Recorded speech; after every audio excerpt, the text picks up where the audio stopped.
ആദ്യമൊക്കെ എഴുതുമ്പം പ്രിലിമിനറി പോലും കിട്ടാറില്ലായിരുന്നു. അപ്പോൾ ഒരു പ്രിലിമിനറി കിട്ടുന്ന ആൾ പോലും എന്നെ സംബന്ധിച്ച് വലിയൊരു ആളെ പോലായിരുന്നു ഞാൻ കണ്ടിരുന്നത്. മോക്ക് ചെയ്തു തുടങ്ങുന്നതിലാ പിന്നെ എല്ലാം ഇരിക്കുന്നത്. തുടക്കത്തിൽ ഒന്നും മനസ്സിലാവത്തില്ല. പതുക്കെ പതുക്കെ പതുക്കെ കണക്ട് ചെയ്ത് പിന്നെ ഓർക്കാൻ തുടങ്ങും. പ്രൊബേഷണറി ഓഫീസറായിട്ട്, ക്ലാസ് 1 ഓഫീസറായിട്ട് ഒരു ബാങ്കിൽ എൻട്രി ചെയ്യാവുന്ന ഏറ്റവും വലിയ പൊസിഷനാണ് പ്രൊബേഷണറി ഓഫീസർ എന്ന് പറയുന്നത്.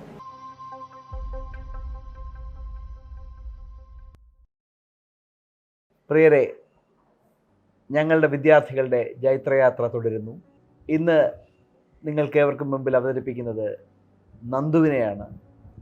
2024 state bank of India probationary officer പരീക്ഷയുടെ റിസൾട്ട് വന്നപ്പോൾ, 23 പരീക്ഷയുടെ റിസൾട്ട് ഇപ്പോൾ 24 വന്നപ്പോൾ പ്രൊബേഷണറി ഓഫീസറായി സെലക്ഷൻ കിട്ടിയ നന്ദുവിൻ്റെ വിജയം അതുകൊണ്ട് തീരുന്നില്ല.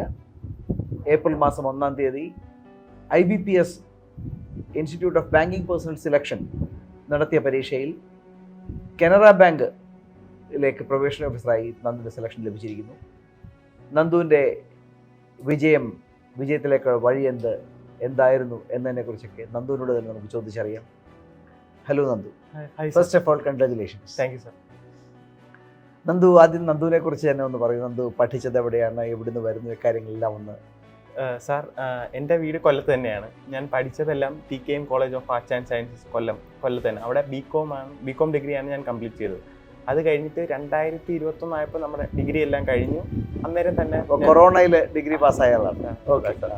അന്നേരത്തെ അപ്പം എല്ലാ ഡിഗ്രി എല്ലാം പെട്ടെന്ന് കഴിഞ്ഞു. അപ്പം ഏകദേശം നവംബറായി നമ്മുടെ ഡിഗ്രി ഒക്കെ കഴിഞ്ഞപ്പോഴത്തേനും ലേറ്റ് ആയി. അങ്ങനെ നവംബറായി. അത് കഴിഞ്ഞ് എൻ്റെ അച്ഛനും ബാങ്കിൽ തന്നെയാണ് വർക്ക് ചെയ്യുന്നത്. Very good. അച്ഛനും ICD തന്നെയാണ് സാർ പഠിച്ചത്. അങ്ങനെ അത് കഴിഞ്ഞിട്ട് എനിക്കൊരു ഒന്നുകിൽ PGക്ക് പോവാം, അല്ലെങ്കിൽ ഒരു ജോബ് ചെയ്യാം. അപ്പം അച്ഛൻ തന്നെ പറഞ്ഞു, എന്തായാലും ജോബ് ചെയ്തിട്ട് നമുക്കൊരു. എനിക്ക് വളരെ വ്യക്തമായി ഓർക്കുന്നുണ്ട്, നന്ദുവിൻ്റെ അച്ഛൻ മിസ്റ്റർ ബിനോയ് ഒരു എക്സ് സർവീസുകാരനാണ്. ബിനോയ് സ്റ്റേറ്റ് ബാങ്ക് ഓഫ് ഇന്ത്യയിൽ വർക്ക് ചെയ്യുന്നു. അപ്പോൾ ആദ്യം എന്നെ വ്യക്തിപരമായിട്ടൊന്ന് കാണാൻ വന്നു, എന്ത് ചെയ്യണം എന്നൊക്കെ ചോദിച്ച് കാണാൻ വന്നതും പിന്നീട് നന്ദുവിനെ ഇങ്ങോട്ട് അയക്കുന്നതും ആ ദിവസം ജോയിൻ ചെയ്യാൻ വന്നതൊക്കെ എനിക്ക് ഇന്നലത്തെ പോലെ നല്ല വ്യക്തമായ ഓർമ്മയുണ്ട്. പറയൂ സാർ. അത് കഴിഞ്ഞ് ഞാൻ അന്നേരം ഒരു ഒക്ടോബറൊക്കെ ആയപ്പോൾ ജോയിൻ ആയി. അന്നേരം തൊട്ട് ഞാൻ ക്ലാസ്സുകളെല്ലാം എടുക്കുന്നത്. അതിന് മുമ്പ് ഞാൻ ഓൺലൈൻ ക്ലാസ്സുകളും എടുത്തായിരുന്നു ICDയുടെ. എനിക്കറിയാം, ഓൺലൈൻ ക്ലാസ്സിന് ജോയിൻ ചെയ്യുന്നതിനായിട്ടാണ് ബിനോയ് എൻ്റെ അടുത്ത് സംസാരിക്കുകയും അവിടെ വരികയും ഒക്കെ ചെയ്തത്. അതെനിക്ക് ഓർമ്മയുണ്ട്. അതെ സാർ. അത് കഴിഞ്ഞ് ഓൺലൈൻ ക്ലാസ് എടുത്തു. അപ്പോൾ ഞാൻ ക്ലാസ്സുകളൊക്കെ തുടങ്ങിയിട്ടുണ്ടായിരുന്നു. പക്ഷേ അത് കഴിഞ്ഞിട്ടാണ് ICDയിലെ റെഗുലർ ക്ലാസ്സുകളിലേക്ക് ഞാൻ വന്നു, ഓഫ്ലൈൻ ക്ലാസ്സുകളിലേക്ക്. അന്ന് തൊട്ട് ഞാൻ എല്ലാ എക്സാമും എഴുതുന്നുണ്ടായിരുന്നു. ആദ്യമൊക്കെ എഴുതുമ്പം പ്രിലിമിനറി പോലും കിട്ടാറില്ലായിരുന്നു. അപ്പം ഒരു പ്രിലിമിനറി കിട്ടുന്ന ആൾ പോലും എന്നെ സംബന്ധിച്ച് വലിയൊരു ആളെ പോലായിരുന്നു ഞാൻ കണ്ടിരുന്നത്. അന്നൊരു പ്രിലിമിനറി കിട്ടുന്ന ഒരാളെ പോലെ ഞാൻ വലിയൊരു ഹീറോയിട്ടാണ്. അപ്പം അന്ന് നമ്മൾ ഫസ്റ്റ് ടൈം എഴുതുമ്പം 2022 ഫസ്റ്റ് ടൈം എഴുതുമ്പം മെയിൻ ലക്ഷ്യം പ്രിലിമിനറി ക്ലിയർ ചെയ്യുകയായിരുന്നു. എന്നിട്ട് അങ്ങനെ എല്ലാത്തിൻ്റെയും പ്രിലിമിനറി പല സ്റ്റേറ്റിലൊക്കെ വെച്ച് അങ്ങനെയൊക്കെ ആയിരുന്നു ആദ്യത്തെ തവണ എഴുതിയത്. അങ്ങനെ കുറേ പ്രിലിമിനറി എല്ലാം കിട്ടി. പക്ഷെ അന്നേരം മനസ്സിലായത് പ്രിലിമിനറി അല്ല മെയിൻ സംഭവം. പ്രിലിമിനറി ഒരു എലിമിനേഷൻ മാത്രമാണ്, മെയിൻസ് ആൻഡ് റിയൽ സെലക്ഷൻ. അന്ന് നമ്മൾ GA ഒന്നും കറക്റ്റ് പ്രിപ്പയർ ചെയ്യത്തില്ലായിരുന്നു. 2020 ആദ്യം ആ സമയത്തൊക്കെ ഫുൾ പ്രിലിമിനറിക്ക് വേണ്ടി മോക്കടിക്കുക, പ്രാക്ടീസ് ചെയ്യുക, അങ്ങനെ അത് മാത്രമായിരുന്നു. പിന്നെ 2022 മെയിൻസ് ഒന്നും കിട്ടാതായപ്പോഴാണ് മനസ്സിലായത് അത് മാത്രമല്ല, മറ്റേ മെയിൻസിൻ്റെ ടഫായിട്ടുള്ള ക്വസ്റ്റ്യൻസ് അവിടെ തരുന്ന ക്ലാസ്സുകളിലുള്ള നമ്മുടെ 100 ഡേയ്സ് എല്ലാം കംപ്ലീറ്റ് ചെയ്യുക. അതിനകത്തെ ഒരു 50 ഡേയ്സിനപ്പുറമുള്ള മെയിൻസിൻ്റെ എല്ലാ വീഡിയോയും കംപ്ലീറ്റ് ചെയ്ത് കഴിഞ്ഞ് കഴിഞ്ഞാൽ നമുക്ക് ഏകദേശം ഒരു ധാരണ ഉണ്ടാവും. മെയിൻസിൻ്റെ ഒട്ടുമിക്ക ചോദ്യം ചെയ്യാൻ പറ്റും. അതെന്ന് പറഞ്ഞു കഴിഞ്ഞാൽ അവിടെ അതിലെ ക്വസ്റ്റ്യൻസ് എന്ന് പറഞ്ഞാൽ ഏകദേശം എക്സാമിന് വരുന്നതിൻ്റെ ഒരു level മേളിലായിരിക്കും.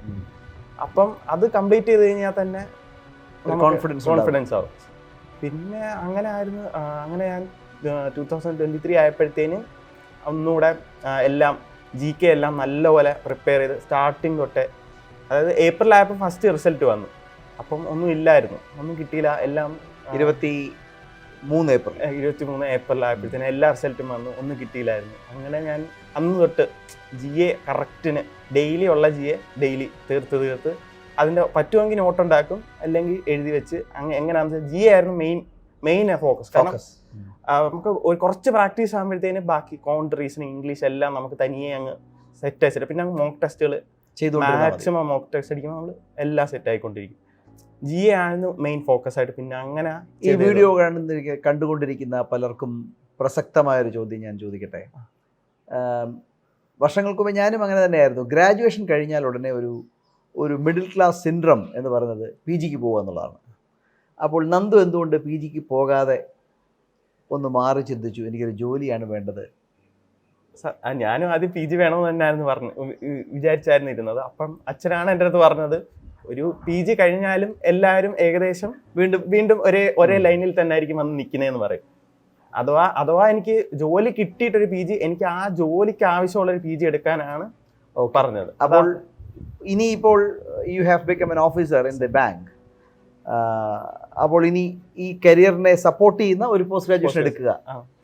In fact many years ago I also thought in the same way.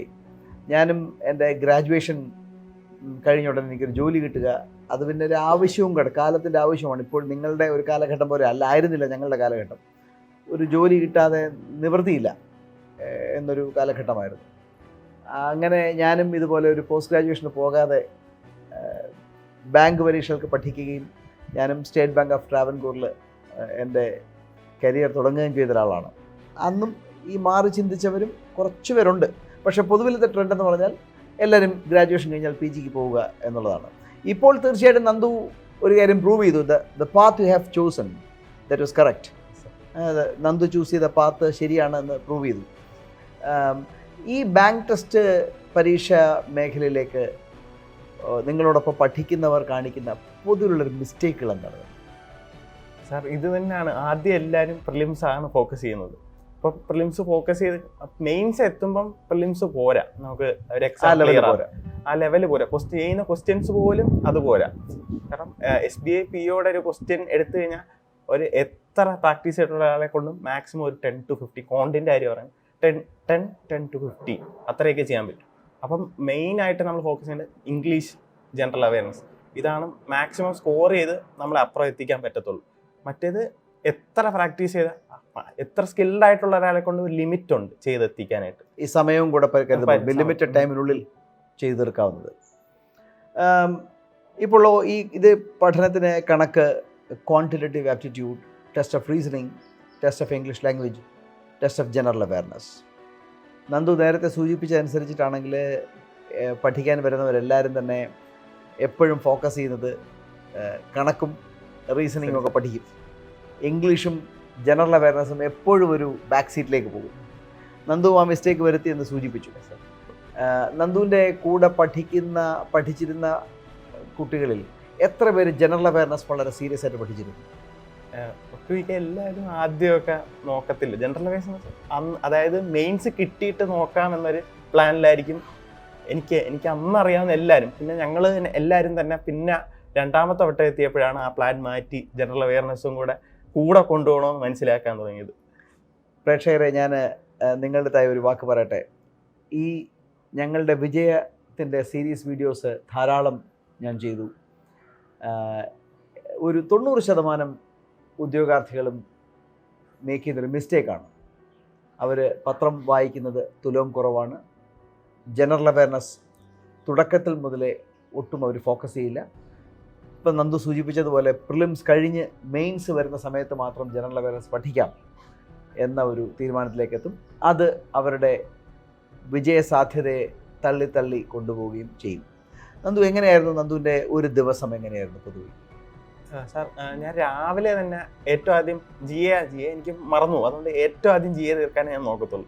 ഏകദേശം ഒരു രാവിലെ തന്നെ അവിടെ ICD വരുന്നതിന് മുമ്പ് GA തീർത്തിട്ടായിരിക്കും ഞാൻ പോകുന്നത്. എന്നിട്ട് അവിടെ വന്നിട്ട് ക്ലാസ്സിന് കയറും. അത് കഴിഞ്ഞ് നേരെ ലാബിൽ പോകും, ഒരു മോക്കടിക്കും. അത് കഴിഞ്ഞ് അന്നേരത്തേന് ഉച്ചയൊക്കെ ആവും. എന്നിട്ട് പിന്നെ ലൈബ്രറിയിലായിരിക്കും മിക്ക ടൈം.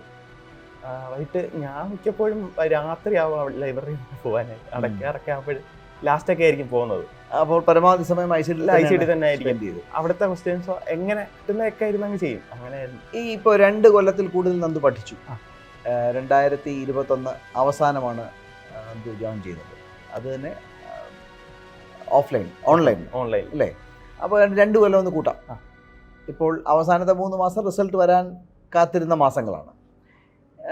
ഈ 2 കൊല്ലം പഠിച്ചപ്പോൾ നിരാശ തോന്നുകയോ അയ്യോ എടുത്ത തീരുമാനം തെറ്റായിപ്പോയി, ഞാൻ ഡിഗ്രിക്ക് PGക്ക് പോയിരുന്നെങ്കിൽ ഇതിനു മുമ്പേ PG തീർന്നേനെ, നിങ്ങൾ നിരാശയുടെ മാസങ്ങളോ സമയങ്ങളോ ഉണ്ടായിരുന്നോ?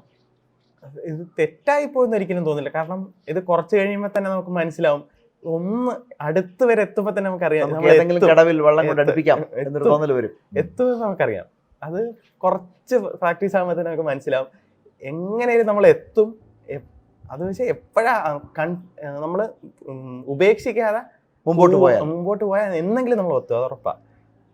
എന്തോ ICDയിലെ പഠന ക്രമങ്ങളിൽ ഇപ്പോൾ നമ്മളൊരു സിസ്റ്റം ഫോളോ ചെയ്യുന്നുണ്ടാവും.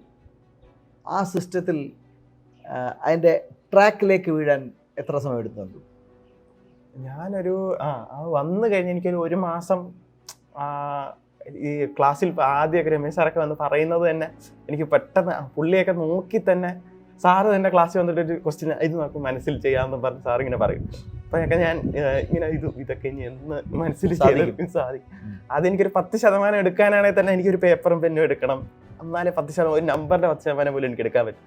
അതൊക്കെ പതുക്കെ മോക്ക് ടെസ്റ്റും പ്രാക്ടീസ് ചെയ്തും അവിടെ ഇരുന്ന് ചെയ്യുന്നതും ആ ക്വസ്റ്റ്യൻസ് ചെയ്യുന്നതും എല്ലാത്തിനും പതുക്കെ പ്രാക്ടീസ് പെർഫെക്റ്റ് മാൻ.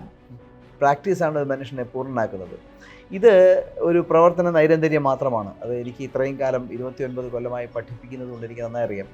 നിരന്തരമായി ഒരേ കാര്യം ഇങ്ങനെ പ്രവർത്തിച്ച് തന്നെയാണ് നമ്മളുടെ ആക്യുറസി വർദ്ധിപ്പിക്കുന്നത്, ക്വസ്റ്റ്യൻസ് ചെയ്യുന്നതിൻ്റെ സമയം കുറയ്ക്കുന്നത്. ഇപ്പോൾ 2 ബാങ്കുകൾ കിട്ടി, സ്റ്റേറ്റ് ബാങ്ക് ഓഫ് ഇന്ത്യയും കാനറ ബാങ്ക് കിട്ടി. നന്ദുവിൻ്റെ ചോയ്സ് സ്വാഭാവികമായിട്ട് സ്റ്റേറ്റ് ബാങ്ക് ഓഫ് ഇന്ത്യ ആയിരിക്കും. 2 കാരണങ്ങളുണ്ടെന്ന് കരുതുന്നു. ഒന്ന്, അച്ഛൻ പ്രവർത്തിക്കുന്ന bank. 2, state bank of India ഒരു the largest banking label in the country. ഈ 2 കാര്യം കൊണ്ട് അതാണെന്ന് ഞാൻ കരുതുന്നു. ഇനി ഭാവിയിലേക്ക് ഇത്തരം വീഡിയോയുടെ പ്രസക്തി എന്ന് പറഞ്ഞാൽ ഞങ്ങൾക്കെപ്പോഴും വളരെ വിശ്വാസത്തോടെ, ആത്മവിശ്വാസത്തോടെയും സ്ഥാപനത്തിലുള്ള വിശ്വാസത്തോടെയും ഉള്ള കുട്ടികൾ കിട്ടുന്നതിലാണ് ഞങ്ങളുടെ ഭാഗ്യം എന്ന് പറയുന്നത്. അങ്ങനെയുള്ളവരെയാണ് ഞങ്ങൾക്ക് റിസൾട്ടിലേക്ക് എത്തിക്കാനും കഴിയുന്നത്. അപ്പോൾ നിങ്ങളുടെ വിജയം, നന്ദുവിൻ്റെ ധാരാളം സുഹൃത്തുക്കൾക്കും ഈ കാലയളവിൽ ജോലി കിട്ടി. ഇവരുടെയൊക്കെ വീഡിയോകളിലൂടെ ഞങ്ങൾ പ്രതീക്ഷിക്കുന്നത് ഇവിടെ പഠിക്കാൻ വരാനിരിക്കുന്നവർക്ക് ചില ദിശ നൽകുക, അവർക്കൊരു മോട്ടിവേഷൻ നൽകുക എന്നതാണ്. അവർക്ക് എന്ത് സന്ദേശമാണ് നന്ദുവിന് കൊടുക്കാനുള്ളത്? എല്ലാവരും വന്നിട്ട് ആദ്യം തന്നെ ഒരു ബേസിക്സ് ഫസ്റ്റ് 40 days മിനിമം എങ്കിലും അതിൻ്റെ വീഡിയോസ് എല്ലാം കണ്ടിരിക്കാം. അപ്പം നമുക്കൊരു ബേസ് ആവും. അത് കഴിഞ്ഞ് കഴിഞ്ഞാൽ നമുക്ക് മോക്ക് അടിച്ചു തുടങ്ങാം. മോക്ക് ചെയ്ത് തുടങ്ങുന്നതിലാണ് പിന്നെ എല്ലാം ഇരിക്കുന്നത്. ആദ്യം പ്രിലിംസ് അപ്പോഴത്തേനും നമുക്ക് നല്ലപോലെ ആവും. അന്നേരത്തേന് GA എല്ലാം തുടക്കത്തിലെ GA പ്രിപ്പയർ ചെയ്ത് തുടങ്ങണം. തുടക്കത്തിൽ GA ഒന്നും മനസ്സിലാവത്തില്ല. പതുക്കെ ഒരേ കാര്യം തന്നെ നമ്മൾ 2-3 വട്ടം കാണാൻ തുടങ്ങും. അപ്പോൾ ഇന്നാൾ കണ്ട പോലത്തെ സാധനം തന്നെ ഇന്ന് കാണുന്നത്. കണക്ട് ചെയ്ത് പിന്നെ ഓർക്കാൻ തുടങ്ങും. അങ്ങനെ GA പഠിക്കാൻ പറ്റത്തില്ല. കാണാപിടുത്തം GAയിൽ നമ്മുടെ GAക്ക് പറ്റത്തില്ല. ഒരു നേരത്തെ കേട്ടിട്ടുള്ളൊരു സംഭവം അതേപോലെ കേട്ട് പിന്നെ മോക്കടിച്ച് സ്ഥിരമായിട്ട് എല്ലാ ദിവസവും മോക്കടിക്കണം. എല്ലാ ദിവസവും മോക്കടിച്ച് പിന്നെ ബാക്കിയെല്ലാം പ്രാക്ടീസും ക്ലാസ് എല്ലാ ദിവസവും ഡെയിലി ക്ലാസ്സുകളും കയറും. ക്ലാസ്സിൽ കയറുമ്പം അതിനനുസരിച്ചുള്ള എല്ലാം മനസ്സിലാവുകയും ചെയ്യും. അങ്ങനെ പോകും. നന്ദുവിൻ്റെ സ്ട്രാറ്റജി തന്നെയാണ് പൊതുവിലെല്ലാം വിജയിക്കുന്നവരുടെ സ്ട്രാറ്റജി. അതിൻ്റെ എല്ലാം ഏറ്റവും പ്രധാനപ്പെട്ട ഇന്ധനം എന്ന് പറയുന്നത് ആത്മവിശ്വാസത്തോടെ പഠിക്കുക എന്നതാണ്. നന്ദു പഠിച്ചത് TKM ആർട്സ് കോളേജിലാണ്. നന്ദുവിൻ്റെ കൂടെ പഠിച്ചിരുന്ന അന്ന് PGക്ക് പോയവരൊക്കെ ഇപ്പോൾ സ്വാഭാവികമായിട്ട് PG കഴിഞ്ഞിട്ടുണ്ടാവും. നന്ദു ആ സമയം കൊണ്ട് ഇന്ത്യയിലെ പ്രീമിയർ ബാങ്കിൽ ഒരു പ്രൊബേഷണറി ഓഫീസറായിട്ട്, ക്ലാസ് 1 ഓഫീസറായിട്ട് ഒരു ബാങ്കിൽ എൻട്രി ചെയ്യാവുന്ന ഏറ്റവും വലിയ പൊസിഷനാണ് പ്രൊബേഷണറി ഓഫീസർ എന്ന് പറയുന്നത്. ആ തലത്തിലേക്ക് എത്തുന്നു. സ്വാഭാവികമായിട്ടും നിങ്ങളോടൊപ്പം കയറുന്ന സമർത്ഥരായ ഭാഗ്യമുള്ള ആൾക്കാരാണ് ബാങ്കിൻ്റെ ചെയർമാൻ വരെ ആകുന്നത്. PGക്ക് പോകുന്നതൊരു പാതകമല്ല, നമ്മളുടെ പാഷൻ തന്നെയാണ് നമ്മുടെ ഡ്രൈവിംഗ് ഫോഴ്സായിട്ട് മാറേണ്ടത്. പക്ഷേ ഇപ്പോൾ സൂചിപ്പിക്കുന്നത്, ഈ വിജയം എത്തിയതുകൊണ്ട് സൂചിപ്പിക്കുന്നത് നന്ദു 2 കൊല്ലം മുൻപേ എടുത്ത തീരുമാനം ഉചിതമായിരുന്നു എന്നതാണ്. ഇന്ന് നന്ദു സ്റ്റേറ്റ് ബാങ്ക് ഓഫ് ഇന്ത്യയിലെ പ്രൊബേഷണറി ഓഫീസറായിട്ട് മാറിയിരിക്കുന്നു. Nandu, wishing you all the success. ഞങ്ങളുടെ ടീം ICDയുടെ ഭാഗത്തു നിന്നും എല്ലാവിധ ഭാവുകങ്ങളും. ഈശ്വരൻ അനുഗ്രഹിക്കട്ടെ. വലിയ ഉയർച്ചകൾ ഉണ്ടാവട്ടെ. May God bless. Thank you sir.